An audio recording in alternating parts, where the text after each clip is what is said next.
Assalamualaikum warahmatullahi wabarakatuh. Di sini saya akan menjelaskan tentang input dan output pada arsitektur dan organisasi komputer yang dipresentasikan oleh saya sendiri, yaitu Indah Cahyani. Baik, selanjutnya yaitu saya akan menjelaskan tentang modulnya. Nah, merupakan peralatan antarmuka atau interface bagi sistem bus atau switch sentral dan mengontrol satu atau lebih perangkat periferal. Modul input dan output tidak hanya sekedar modul penghubung, tetapi sebuah piranti yang berisi logika dalam melakukan fungsi komunikasi antar periferal dan bus komputer. Nah, modul ini memiliki dua buah fungsi, yaitu sebagai piranti antarmuka ke CPU dan memori melalui bus system. Sebagai piranti antarmuka dengan peralatan periferal dengan menggunakan link data tertentu. Untuk mewujudkan hal ini, diperlukan antarmuka internal dengan komputer dan antarmuka dan perangkat eksternal untuk menjalankan fungsi-fungsi pengontrolan. Nah, ini adalah model generik modul input dan output. Dari bus system ada addend lines, data lines, control lines. Dari link ke peripheral line yaitu modul input dan output. Nah, ini adalah fungsi modul input dan output, yaitu sebagai kontrol dan pewaktuan, komunikasi CPU, komunikasi perangkat eksternal, pembufferan data, deteksi kesalahan. Nah, ini adalah struktur modul input dan output. Antarmuka ke sistem bus ada saluran data, saluran alamat, saluran kontrol. Dari saluran data ada data ke register, status kontrol register. Dari saluran alamat input dan output logic saling berini ya. Nah, dari antarmuka ke periferal ada data, status, dan kontrol. Dari data ada external device, internet logic, kontrol, status. Nah, ini adalah teknik dalam operasi input dan output. Terdapat 3 buah teknik dalam operasi input dan output, yaitu terprogram, interrupt-driven input dan output, DMA atau direct memory access. Ketiganya memiliki keunggulan maupun kelemahan yang penggunaannya disesuaikan sesuai unjuk kerja masing-masing teknik. Nah, ini adalah input yang terprogram atau input dan output yang terprogram. Data saling dipertukarkan antar ke CPU dan modul input dan output. CPU mengeksekusi program yang memberikan operasi input dan output kepada CPU secara langsung, yaitu pemindahan data, mengirimkan perintah baca maupun tulis, monitoring perangkat. Kelemahan teknik ini adalah CPU akan menunggu sampai operasi input dan output selesai dilakukan. Modul input dan output sehingga akan membuang waktu, apalagi CPU lebih cepat proses operasinya. Dalam teknik ini modul input dan output tidak dapat melakukan interupsi kepada CPU terhadap proses-proses yang diinstruksikan padanya. Seluruh proses merupakan tanggung jawab CPU sampai operasi lengkap dilaksanakan. Nah, ini adalah klarifikasi perintah input dan output. Terdapat 4 klarifikasi, yaitu perintah kontrol, perintah test, perintah read, perintah word. Yaitu kalau kontrol itu digunakan untuk mengaktifasi perangkat periferal dan memberitahukan tugas yang diperintahkan padanya. Kalau tes itu digunakan CPU untuk menguji berbagai kondisi status modul dan input dan periferalnya. Kalau read untuk mengambil suatu data, paket data, kemudian menaruh dalam buffer internal. Kalau word yaitu kebalikan dari read, memerintahkan modul dan input untuk mengambil data dari bus data untuk diberikan pada perangkat periferal dan data tersebut. Nah, ini implementasi perintah input dan output. Dapat 2 macam implementasi yang tertuang dalam instruksi input dan output, yaitu memory mapped input dan output dan isolated input dan output. Dalam memori ini terdapat ruang tunggal untuk lokasi memori dan perangkat input dan output. CPU memerlukan register status dan register data modul dan input sebagai lokasi memori yang digunakan instruksi mesin yang sama untuk mengakses baik memori maupun perangkat input dan output. Konsekuensinya adalah diperlukan saluran tunggal untuk pembacaan dan saluran tunggal untuk penulisan. Keuntungan memori mapped input dan output. adalah efisien dalam programan namun memakan banyak ruang memori alamat. Dalam teknik isolated input dan output, dilakukan pemisahan ruang pengalamatan bagi memori dan ruang pengalamatan bagi input dan output. Dengan teknik ini diperlukan bus yang dilengkapi dengan saluran pembacaan dan penulisan memori ditambah saluran pemerintahan output. Keuntungan isolated input dan output adalah sedikitnya interupsi input dan output. Nah, ini adalah interrupt driven input dan output.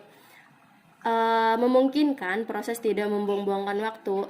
Proses adalah CPU mengeluarkan perintah input dan output pada modul input dan output. Bersamaan perintahan ini dijalankan modul input dan output, maka CPU akan melakukan eksekusi perintah-perintah lainnya.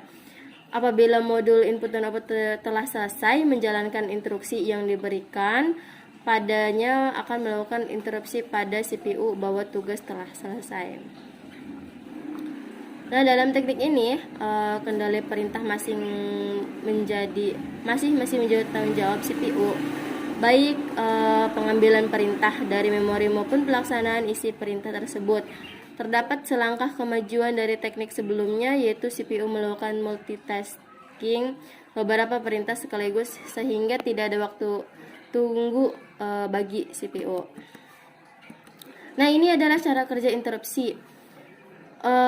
Dari modul input dan output menerima perintah, misal read. Modul input dan output melaksanakan perintah pembacaan dari peripheral dan meletakkan paket data ke register data modul input dan output.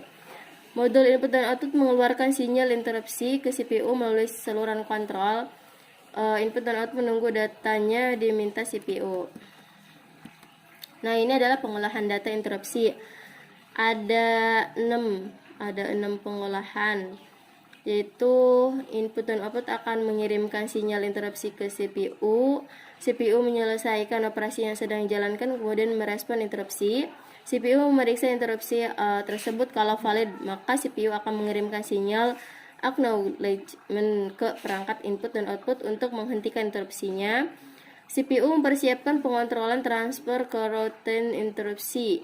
Nah, hal ini yang dilakukan adalah menyimpan informasi yang diperlukan untuk melanjutkan operasi yang tadi dijalankan sebelum adanya interupsi. Informasi yang diperlukan berupa status prosesor, lokasi interupsi, informasi.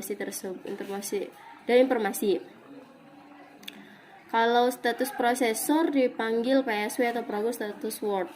Kalau interupsi berikutnya akan dieksekusi. Nah, itu kemudian selanjutnya CPU akan menyimpan program counter atau PC eksekusi sebelum interupsi ke stack pengontrol bersama informasi PSW. Selanjutnya mempersiapkan PC untuk penanganan interupsi. Selanjutnya CPU memproses interupsi sampai selesai. Apabila pengolahan interupsi selesai, CPU akan memanggil kembali informasi yang telah disimpan pada stack kontrol untuk meneruskan operasi sebelumnya interupsi. Nah, selanjutnya yaitu teknik CPU dalam program interrupt.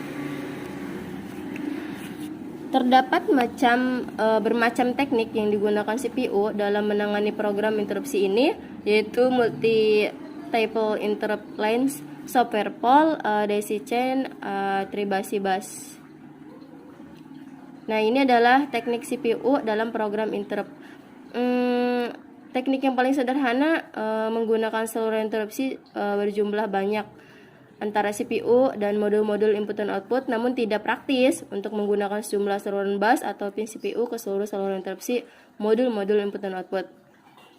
Nah, alternatif lainnya menggunakan software poll.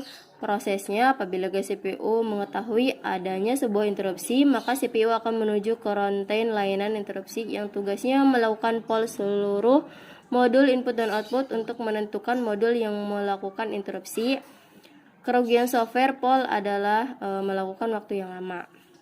Teknik yang lebih efisien adalah daisy chain yang menggunakan headword poll. Seluruh modul input dan output tersambung dalam saluran interupsi CPU secara melingkar.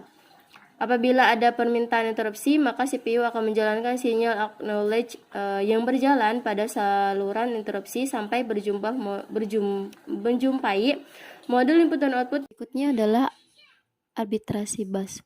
Dalam metode ini, pertama-tama modul input dan output memperoleh kontrol bus sebelum modul ini menggunakan saluran pemerintahan interupsi. Dengan demikian, hanya akan terdapat sebuah modul input dan output yang dapat melakukan interupsi. Yaitu sekarang kita bahas DMA. Teknik dijelaskan sebelumnya, yaitu input dan output terprogram. Driven interrupt input dan output memiliki kelemahan, yaitu terjadi pada modul input dan output masih melibatkan CPU secara langsung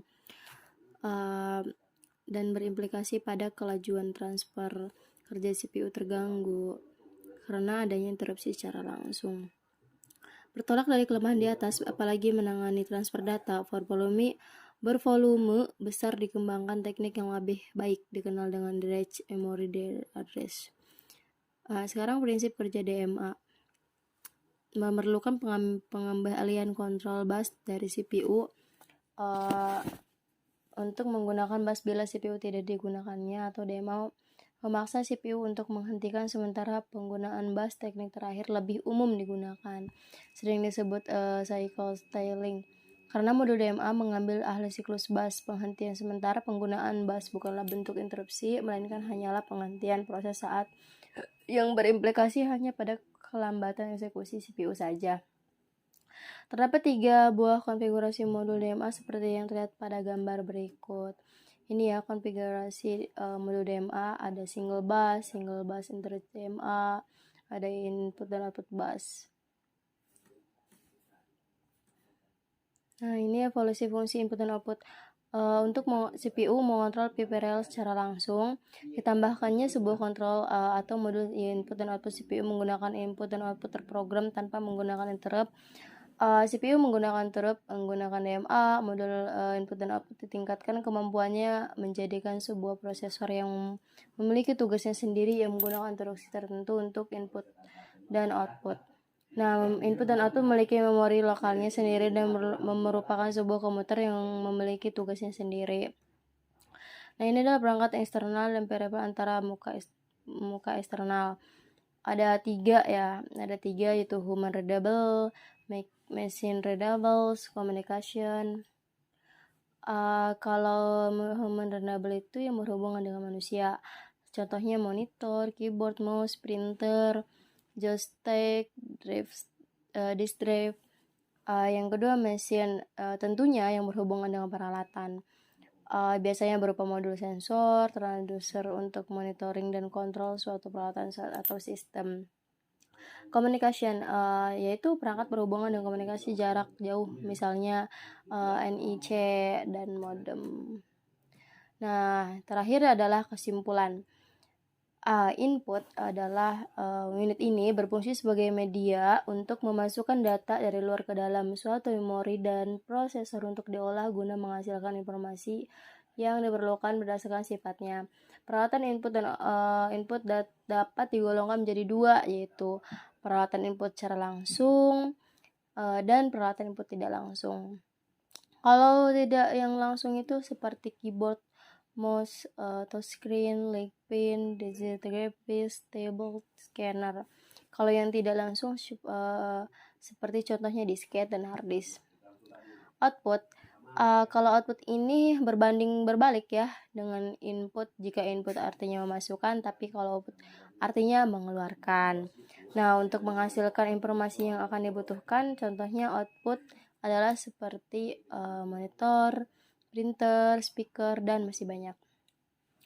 Selanjutnya modul adalah suatu komponen dalam sistem komputer yang bertanggung jawab atas pengontrolan sebuah perangkat luar, lebih dari bertanggung jawab dalam pertukaran data antara perangkat luar tersebut dengan memori. Itu yang saya presentasikan.